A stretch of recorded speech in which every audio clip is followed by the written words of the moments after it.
How you doing, guys? We haven't seen you in a little while. We've been busy with classes and whatnot.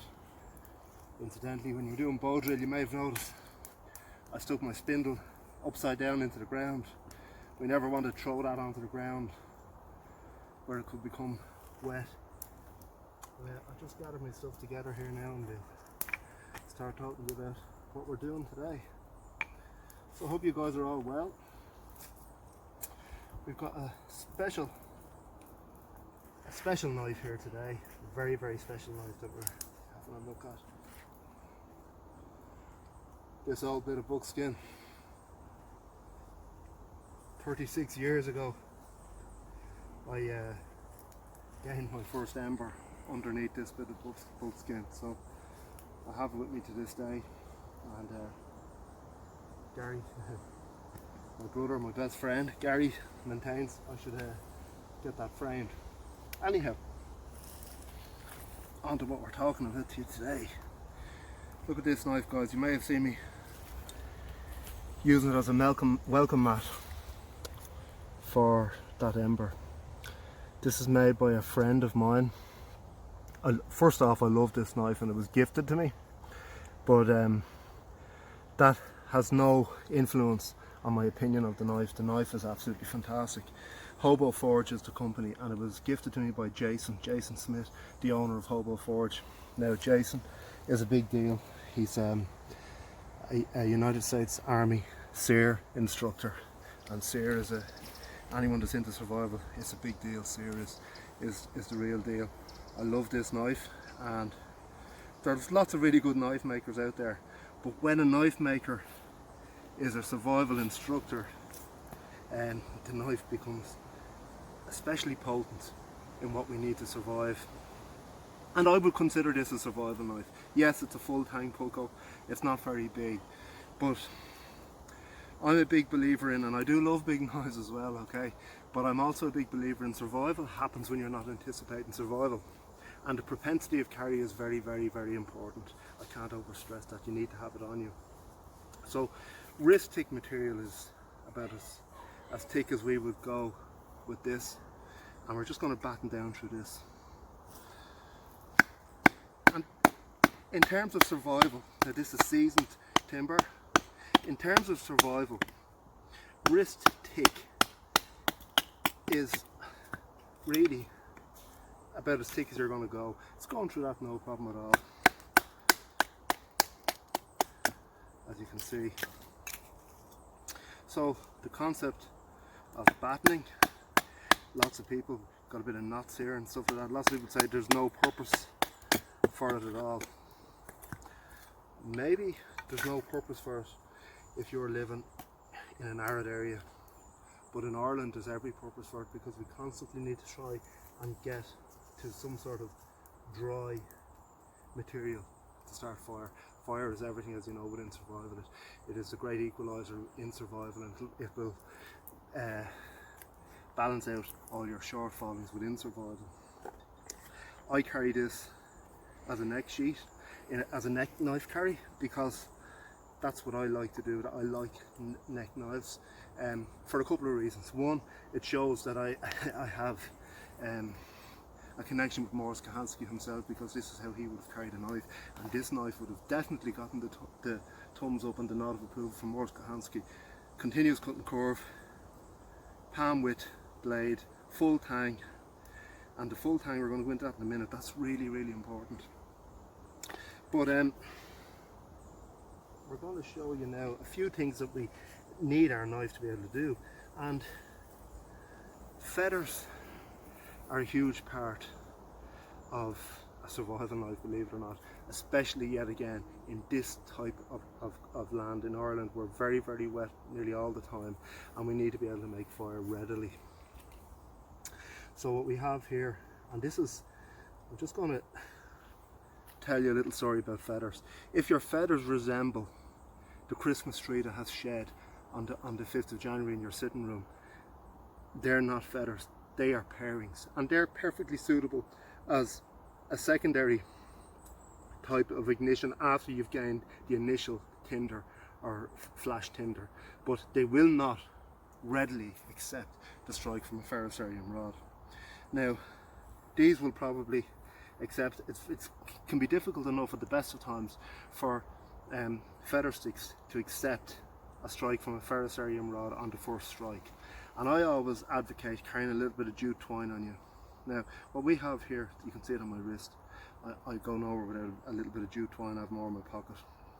And the beauty of this is, that's about, no joking, about 2, maybe 3 inches max of jute twine. And we've fluffed it out, we've separated it, and we have fluffed it out. And I'm going to give that a little strike here now. And you'll see the potency of it really, and the benefit of having it on your person. Because a ferrocerium rod, it's vitally important when you strike a ferrocerium rod that you are likely to gain ignition on every strike. And guys, just a few things here that I carry on my person at all times.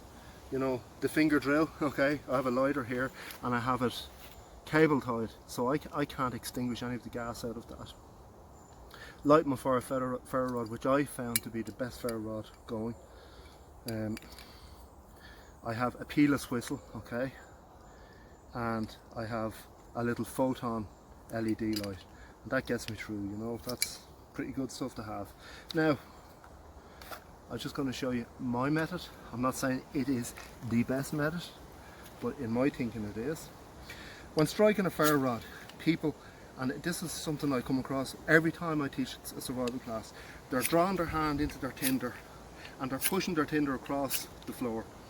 I like to anchor this hand here, okay, so I have my hand anchored here and I'm drawing this back. The knife is not moving, and the result of that is no tinder is being pushed or strewn across the forest floor.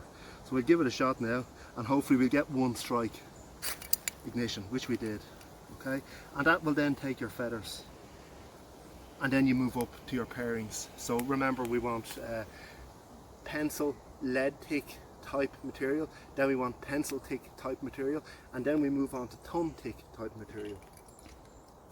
So a 90-degree spine is so important in a knife as well. So I would say, I'm not kind of a nerd that goes into measurements or something like that. I'm going to say approximately a 4-inch blade, maybe 3 3/4, about the same on the handle. I have very large hands. It's very, very comfortable, okay, and full tang. Now, there's a thing going on nowadays regarding tangs, where you buy a knife and you can see the tang going all the way through it, and there's this thing that they do for sense of balance or whatever, and they carve huge big holes out of the tang, and you're buying this as a full tang knife. It's not. It's a skeletonized tang, and make sure this is not. This is the only holes that's in this tang is this pin here and this copper lanyard hole there, and that makes for as close as you can get to an unbreakable construction. This is vital in a survival knife. Survival knives, contrary to what people believe, don't have to be a 10.5-inch blade, but they do have to be of a construction that's as close to being unbreakable as possible. Now, there's no weird ankles on it or anything like that, so the chest lever grip, if you're using it on this, you can happily hog this into your chest, and this is a great way of removing timber. You can really hog off timber in this way, and it's very safe because the knife ain't going anywhere. So when I pull on this, the knife is staying put, so you know, your hand isn't going out that way or anything like that. I am loving this knife, and I'm using it all the time. Like, I mean, really all the time. I'm a falconer. I probably use this knife 100 times a day, and that really is not an exaggeration.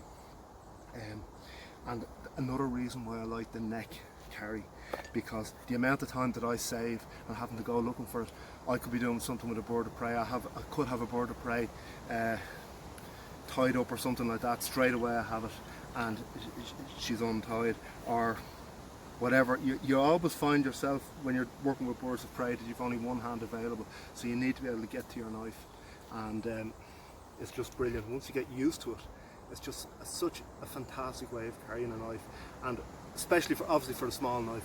But the thing about this is you are conscious of where your knife is at any given time. When you strap a knife to your hip, you forget about it, and you could have lost it 3 miles back on the trail. we don't want to lose our knife. A lost knife is really a huge dent in the morale of a survivor. Now you could say, oh yeah, well this could fall out of the leather sheet. Well, I have a contingency for that, and this is how I carry, and this is why I particularly like a lanyard on a knife. So I just put that through the lanyard and I put it back on my neck. I can't lose the knife now without losing this. It is attached to it, you know. So not everything has to be kydex and tactical, and you know, little things, simple things would work. So I've nothing really more to tell you about this knife other than it's absolutely brilliant, and I wouldn't expect anything less from a man that is a SERE instructor. He knows what's up, you know. And another thing, just while I'm here, taking your knife out of your sheath. Occasionally when I'm doing classes, people cut themselves, and when they do, it's usually extracting the knife from their sheath, and for some reason they hold their hand up here and bring on the blade. Make sure your hand is down there on the sheath, so when you draw the knife, you're not going to get cut. So guys, I'll just give you another close-up of this knife. It's really, I really gelled it. I just knew this knife before I cut anything with it was going to be just an absolute, as we say, humdinger. And if I was stuck in the woods with only this and nothing else, you know what, I'd be pretty happy. But I'll tell you what, if I had something like this, which is a silky,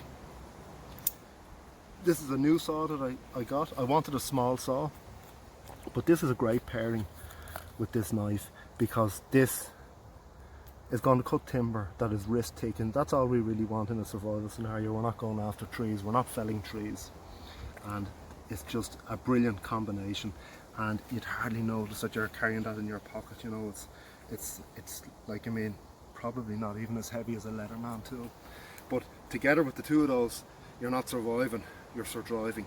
It's absolutely, you're rolling in it if you have the two of those. If not, this will get you through. I would be very confident in knowing that this knife is not going to malfunction on me. And the most important thing in a survival knife is that it does not break on you. A broken survival knife has such a psychological impact, a negative psychological impact on survivors. So that's really, really important when you're picking your survival knife. And I would say I do like large knives, and I have found, for me, to be the best is at something around a 5 1/4 inch blade, because it's a good chance you'll bring that with you when you're, you know, going fishing or you're going hunting. It's a usable knife within those realms, whereas a 10 1/2 inch blade maybe not. And remember, we never get the choice to survive. We never get to say, right, we're going to survive today, so we bring our big knife. But this I have on me all the time. If not this, something of the similar ilk to this. So guys, thanks for dropping by, and Jason, thank you so much for this. I really do treasure it. It means a hell of a lot to me, and it'll more than likely go into the box with me. Guys, thanks for dropping by, and we'll see you soon with some more videos.